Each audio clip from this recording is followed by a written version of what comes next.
सुनावणी ही आता 19 तारखेला होणार आहे। मात्र ज्या ठिकाणी निवडणूक जाहीर झालेली नाही त्या ठिकाणचं ओबीसी आरक्षण बांधकाम आयोगाच्या वैधतेवर अवलंबून आहे। मात्र आता ज्या ठिकाणी निवडणूक जाहीर झाली आहे त्या ठिकाणी प्रक्रिया थांबणार नाही असं कोर्टाने म्हटलेलं आहे। कसं पाहताय या सुनावणीकडे आणि आगामी सुनावणीकडनं काय अपेक्षा आहे? आजच सुप्रीम कोर्टामध्ये सुनावणी होती। अत्यंत अपेक्षेने समस्त महाराष्ट्रातील ओबीसी या सुनावणीकडे लक्ष ठेवून होता। सुनावणीची तारीख पुढे ढकलली गेलेली आहे आणि या सुनावणी दरम्यान जे आता मीडियाच्या माध्यमातून मला माहिती मिळाली, कारण कुठली ऑर्डर किंवा कुठले कागद माझ्या हातात नाही, तर ज्या निवडणुका जाहीर झाल्या त्या निवडणुका घेणं क्रमप्राप्त आहे असं कोर्टाने म्हटलेलं आहे। तर या अशा प्रसंगामध्ये माझी अपेक्षा केवळ आणि केवळ सरकारकडनं आहे। ओबीसीच्या प्रश्नावर लढणारा एक कार्यकर्ता म्हणून मी मुख्यमंत्री एकनाथजी शिंदे आणि देवेंद्र फडणवीस उपमुख्यमंत्री यांना विनंती करणार आहे की या निवडणुकांच्या बाबतीमध्ये आपण निवडणूक आयोगाशी चर्चा करून या निवडणुकांना तात्काळ स्थगिती द्यावी। या स्थगितीचं मुख्य कारण नक्कीच ओबीसी आरक्षणाचा नसणं हे असायला पाहिजे। याचं कारण असं आहे की आता जवळपास 91-92 ठिकाणी नगरपालिकेच्या निवडणुका होणार आहेत। या निवडणुका झाल्यानंतर उरलेल्या निवडणुकांना ओबीसी आरक्षण देणं म्हणजे पुन्हा समान न्याय नाही। त्यामुळे ओबीसी आरक्षण मिळणार आहे हा आत्मविश्वास लोकांच्या मनामध्ये आहे। हा आत्मविश्वास सरकार आत्ताचं जे आलेलं आहे नवीन सरकार ते लोकांना देत आहे। तर तो आत्मविश्वास तेव्हाच फलित ठरेल तेव्हा ओबीसी आरक्षण सर्वांना मिळेल। या निवडणुकांना सुद्धा ओबीसी आरक्षण मिळणं हा त्यांचा हक्क आहे। ओबीसीच्या राजकीय आरक्षणातूनच या निवडणुका झाल्या पाहिजे। त्यामुळे मला असं वाटतं की निवडणूक आयोगाशी उपमुख्यमंत्री आणि मुख्यमंत्री यांनी चर्चा केली पाहिजे आणि त्यांनी या निवडणुकांना तात्काळ स्थगिती दिली पाहिजे आणि या निवडणुका ओबीसी आरक्षणासहितच घेतल्या पाहिजे। ही मागणी आमची मागच्याही वेळी होती, आताही आहे। या मागणीमध्ये काही बदल होणार नाही।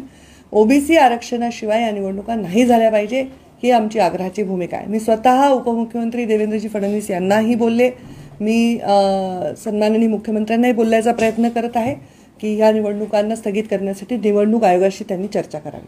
96 नगर परिषदा जवळपास आहेत राज्यात। या पूर्वीचा अनुभव पाहिला तर अनेकदा म्हणजे ओबीसी आरक्षणाशिवाय निवडणुका पार देखील पडल्या, पण त्यावेळी पक्षांनी एक पवित्रा घेतला होता। खास करून आता काल राष्ट्रवादीने असा पवित्रा घेतला की आम्ही 27% जागा या ओबीसीला आरक्षित करू, पण निवडणुका होऊ पण द्याव्यात असा कुठतरी त्यांचा देखील प्रयत्न दिसतोय।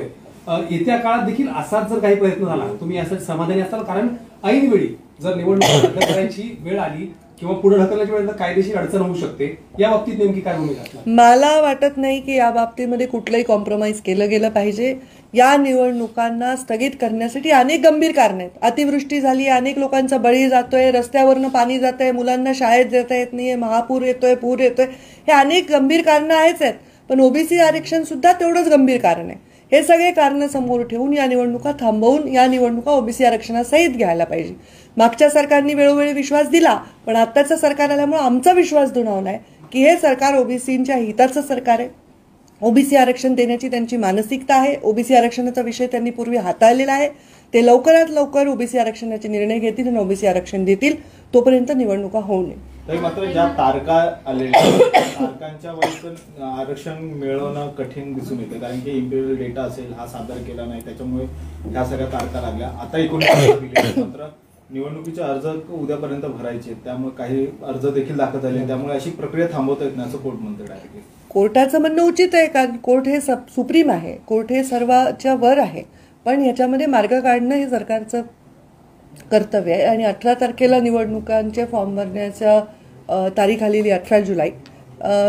अशा कारणामुळे, गंभीर कारणामुळे, विविध कारणांमुळे या निवडणुका थांबाव्या याच्यासाठी सरकारने प्रयत्न केले पाहिजे असं माझं मत आहे। कोर्टात आज सरकारच्या वतीने वकिलांनी जी बाजू मांडली होती त्याच्यामध्ये त्यांनी प्रयत्नही केला की अतिवृष्टी असेल किंवा इतर कोरोना साथीसारखी गंभीर आजार असतील त्या कारणांमुळे या निवडणुका पुढे ढकलल्या जाव्यात, मात्र त्याला सुद्धा फारसे यश येताना दिसत नाहीये।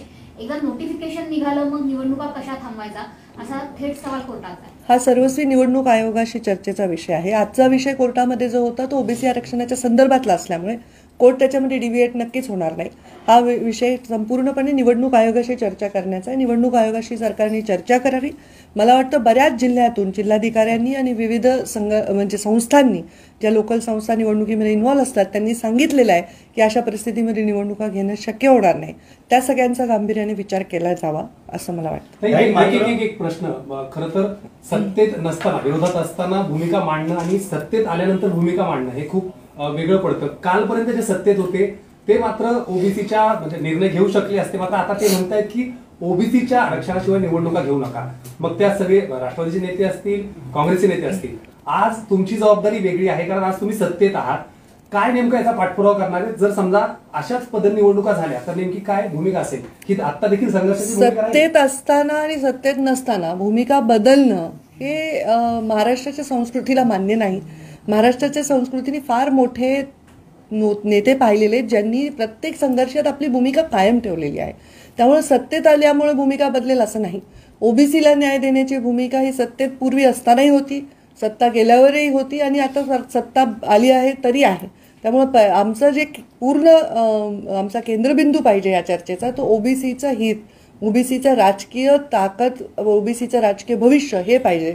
आणि मला वाटतं यामुळे सर्वांनी एकमत करून या निवडणुका पुढे ढकलल्या पाहिजे. मात्र महाविकास आघाडी सरकारने ओबीसीच्या राजकीय आरक्षणावरून आतापर्यंत भाजपवर टीका केली होती. आता महाविकास आघाडी सरकार नाहीये, आता नवीन सरकार आलेलं आहे. त्याच्यामुळे या नव्या सरकारकडनं अर्थातच टीका ज्यांनी आधी केली त्यांच्याकडनं अपेक्षा उंचावलेल्या आहेत. त्यामुळे तुम्ही अपेक्षा करताय की निवडणुकींना स्थगिती द्यावी, मात्र त्यात यश आलं नाही तर पुढे काय असा प्रश्न निर्माण होतो. महाविकास आघाडी सरकारने वेळेवर पावलं न उचलण्यामुळे ही वेळ आली आहे ओबीसीच्या आरक्षणावर, हे त्रिकालबाधित सत्य आहे. यामध्ये काय करावं हा विषय वेगळा, की जर ओबीसी आरक्षण नाही मिळालं तर प्रत्येक पक्ष म्हणतोय आम्ही 27% जागा ओबीसींना देऊ. मग हा झाला पक्षाच्या घटनांमधला निर्णय, पण राज्य घटना ही त्याच्या पलीकडे आहे ना. जी घटनेने दिलेला अधिकार किंवा सरकारनी निर्णयांनी आणि कायद्यांनी दिलेला अधिकार हा जास्त महत्वाचा आहे. त्यामुळे पक्ष तर हे म्हणतीलच की आम्ही 27% या जागांवर ओबीसीना लढवू, पण मला असं वाटतं त्यांनी ओबीसीचं राजकीय भविष्य सुरक्षित होणार नाही. आम्हाला आरक्षण हवं आहे, राजकीय संरक्षण हवं आहे, राजकीय आरक्षण हवं आहे.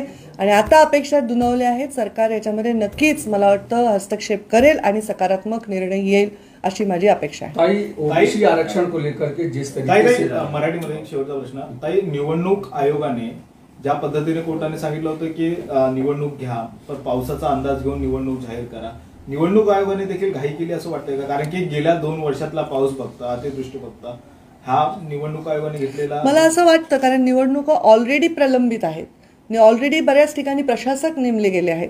त्यामुळे अचानक हा निर्णय घ्यायचं कारण, जेव्हा की आता पूरग्रस्तांचा दौरा चालू आहे, आपण रोज टीव्हीवर बघतोय, वर्तमानपत्रात बघतोय, अतिवृष्टी झाली, काही ठिकाणी नुकसान झालंय पिकांचं, पंचनामे चालू आहेत, सगळी यंत्रणा त्याच्यामध्ये व्यस्त आहे. त्यामुळे मला वाटतं या गोष्टीमध्ये एवढी घाई करण्याची आवश्यकता नव्हती असं मला वाटतं. पण शेवटी निवडणूक आयोग हे सर्वस्वी एक एंटिटी आहे. त्यांचा निर्णयला रिस्पेक्ट ठेवून सरकारने हस्तक्षेप करून निवडणूक आयोगाशी चर्चा करून याच्याबद्दल निर्णय घेतला पाहिजे आणि ते घेणं शक्य असं मला वाटतं. ताई, जिस तरीके से ओबीसी आरक्षण के राजनीतिक आरक्षण को लेकर आज सुप्रीम कोर्ट का फैसला आया है कि जिसका नोटिफिकेशन जारी हो चुका है उसको रोका नहीं जा सकता है, आप इसे कैसे देखते हैं और राज्य सरकार से क्या अनुरोध करते हैं? मेरा आज ये कहना है, सुप्रीम कोर्ट में जो आज निर्णय होने वाला था ओबीसी आरक्षण के बारे में, उस निर्णय को देखने के लिए पूरे महाराष्ट्र में लोग बड़ी अपेक्षा से उस निर्णय के ओर देख रहे थे. ये निर्णय जो आया है 19 जुलाई तारीख मिली है और 19 जुलाई तारीख मिलने के पहले जो हमारे मैंने तो खुद पढ़ा नहीं ऑर्डर, जो ध्यान में आया है उसमें ये है कि ओबीसी आरक्षण के बिना जो चुनाव डिक्लेयर हुए होने चाहिए और अगले चुनाव में ओबीसी आरक्षण के बारे में जो भी है वो कदम उठाए जाएंगे. मुझे लगता है ये ओबीसी पर सख्त अन्याय है. सुप्रीम कोर्ट का निर्णय अपने कक्षा में एकदम सही है, पर जो चुनाव आयोग है उनसे बात करके, हमारे मुख्यमंत्री उप मुख्यमंत्री, हमारी सरकार ने उनसे बात करके उसमें हस्तक्षेप करके ये चुनाव प्रोलॉन्ग करने चाहिए, ये चुनाव पोस्टपोन करने चाहिए, ऐसा मेरा मत है. आप भी क्या बात करेंगी मुख्यमंत्री उप मुख्यमंत्री? मैंने उप मुख्यमंत्री जी से इस बारे में बात की है और मैं मुख्यमंत्री जी से भी बात करूंगी. ओबीसी पर ये घोर अन्याय है. 91, 92, 91, 92 जगह पर चुनाव होने जाने हैं. उसके बाद क्या आरक्षण बचा है? हर पार्टी कहेगी हम चुनाव में आरक्षण देंगे. पर वो कायदे से नहीं मिल रहा है ना, जो कायदे से मिलने वाला है, जो घटना से मिलना है, जो हक से मिलने वाला है, ये बहुत ज़रूरी है।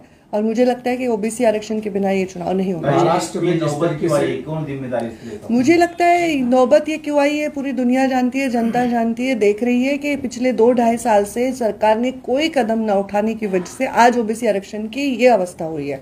ये कदम पहले उठाए जाते, सही समय पर सही निर्णय लिए जाते, सही काम किया जाता, तो आज ये परिस्थिति नहीं होती। कल आपके लोग मतलब चंद्रकांत दादा और बावनकुळे साहब चुनाव आयोग में गए थे, आपको उम्मीद है कि सरकार स्थगित दिला पाएगी? मुझे लगता है अब इसमें उप मुख्यमंत्री इनका हस्तक्षेप भी जरूरी है, क्योंकि आज देख रहे हैं बहुत बड़े संकट सरकार के सामने है। पूरी यंत्रणा बहुत अलग कामों में व्यस्त है, पंचनामे चल रहे हैं, सब जगह बहुत बड़ी बारिश हुई है, कहीं बाढ़ आई है, लोग बच्चे स्कूल में से घर नहीं जा पा रहे, घर से स्कूल नहीं जा पा रहे, लोग गांव से बाहर नहीं आ पा रहे। ये जो देख रहे हैं हम परिस्थिति, ये परिस्थिति भी बहुत गंभीर है। ऐसे वक्त पर चुनाव का प्रेशर यंत्रणाओं पर जरूरी नहीं है, इसलिए चुनाव आगे करके ओबीसी आरक्षण के साथ ही करने चाहिए। एक सवाल और है कि जैसे चुनाव काफी दिन से लंबित थे, लेकिन बारिश के समय में नोटिफिकेशन जारी करना, ये आपको लगता है कि चुनाव आयोग ने थोड़ी जल्दबाजी? मुझे ऐसा लगता है, क्योंकि चुनाव बहुत दिन से प्रलंबित थे, बहुत दिन से बहुत जगहों पर प्रशासक उनको अपॉइंट हुए हैं, और इसलिए अचानक से ऐसे चुनाव डिक्लेयर होने से बहुत बड़ा संभ्रम पैदा हुआ है। लोग भी बहुत परेशान हैं, अपने अपने परेशानियों में घिरे हुए। कहीं पानी नहीं बरसा है, कहीं पानी बहुत ज़्यादा बरसा है, लोगों का अनाज हाथ से चला गया है, किसानों के सामने इतने बड़े प्रश्न हैं, बाढ़ आई है, गांव में बहुत सारे प्रश्न, गांव शहरों में पानी घुस गया है, ये सब प्रश्न बहुत सारे यंत्रणाओं के सामने हैं। इसलिए मुझे लगता है कि चुनाव आयोग ने अभी निर्णय लिया, वो उनके कक्षा में लिया है, पर इसमें सरकार को हस्तक्षेप करना चाहिए और सबके हित को सामने रख के ओबीसी आरक्षण के साथ ही ये चुनाव होने चाहिए। एक राजकीय प्रश्न वेगळा, उद्धव ठाकरे यांनी आज खासदारांचा पाठिंबा जो आहे तो राष्ट्रपती पदासाठी दिलेला आहे। तुम्हाला वाटतंय का, कारण तुमचे अनेक वर्ष, तुम्हाला वाटतंय का की ही एक परत एक वेगळी सुरुवात ठरू शकते, परत एकदा भाजप सोबत हात मिळवणी किंवा परत एकदा एक दरवाजा उघडला असं ठरू शकतं पुढच्या काळात? जुन्या मैत्रीचे संकेत असं झालं तर सर्वात जास्त आनंद मला होईल नक्की। पण आज सन्माननीय उद्धवजी ठाकरे यांनी राष्ट्रपतीच्या आमच्या उमेदवार मुर्मू यांना पाठिंबा देण्याच्या संदर्भातली जी बातमी आहे त्याच्याबद्दल जर तसा निर्णय घेतला तर त्यांचं नक्कीच स्वागत।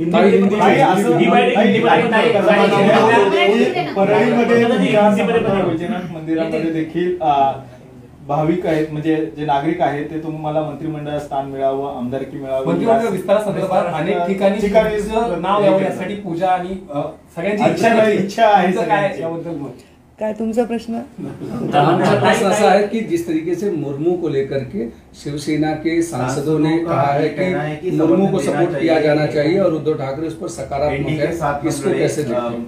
जो निर्णय हर पार्टी करती है, अपने पार्टी के बारे में निर्णय किसको सपोर्ट करना है, किसको नहीं सपोर्ट करना है, उनका अंतर्गत विषय है।